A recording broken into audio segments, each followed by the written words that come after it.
പഞ്ചായത്ത് സർവീസിൽ നിന്ന് വിരമിക്കുന്ന ദിവസം തന്റെ കവിതകൾ പുസ്തകമായി പ്രസിദ്ധീകരിക്കണമെന്ന ആഗ്രഹം ബാക്കിവെച്ചാണ് സുജൻ പൂപ്പത്തി കടന്നുപോയത്. കഴിഞ്ഞ ദിവസം സുജന്റെ ഓർമ്മകൾ തിങ്ങിയ സദസ്സിന് മുന്നിൽ കവിതാ പുസ്തകം പ്രകാശിതമായി. കവി കൂരിപ്പുഴ ശ്രീകുമാറിൽ നിന്ന് സുജൻ പൂപ്പത്തിയുടെ ഭാര്യ KB രജനി പുസ്തകം ഏറ്റുവാങ്ങി.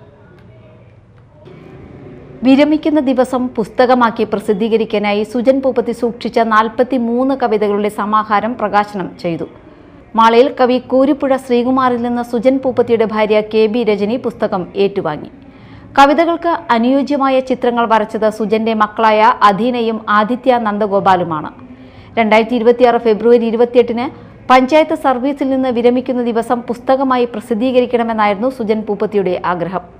പുസ്തക പ്രകാശന ചടങ്ങിൽ VR സുനിൽകുമാർ MLA, പുയ്യ ഗ്രാമപഞ്ചായത്ത് president Ouseppachan Jose, doctor C Ravunni, Ashokan Cheruvil, doctor RLV Ramakrishnan, Engandiyur Chandrasekharan എന്നിവരും പങ്കെടുത്തു.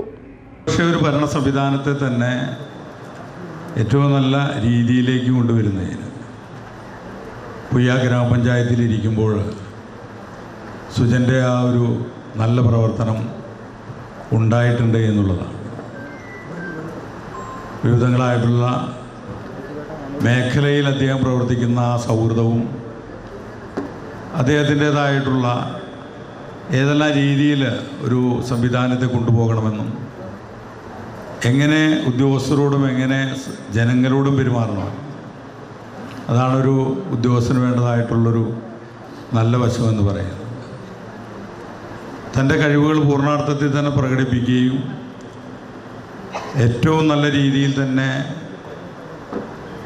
ആ ഭരണ സംവിധാനങ്ങളെ കൊണ്ടുപോകുന്നതിന് അവർക്കൊരു ഉത്തേജകമായിട്ട് നിന്നിട്ടുള്ള വ്യക്തിയാണ്. കവി ഇതിൽ നിന്നുപരിയായിട്ട്, ഒരു കലാകാരൻ എന്ന നിലയിൽ നിന്നുപരിയായിട്ട് ഒരു പഞ്ചായത്തിൻ്റെ ഭരണം തന്നെ നിയന്ത്രിക്കാൻ കഴിവുള്ള ഒരു വ്യക്തിത്വമായിരുന്നു സുജൻ എന്ന് പറയുന്നത്.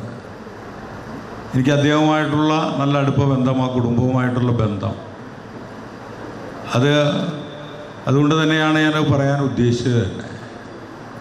അപ്പോൾ അതുകൊണ്ട് സമൂഹത്തിന് വേണ്ടി എന്ത് ചെയ്തു എന്ന് ചോദിച്ചാൽ അത് കവിതയിലൂടെയും സമൂഹത്തിന് വേണ്ടി ചെയ്തിട്ടുണ്ട്.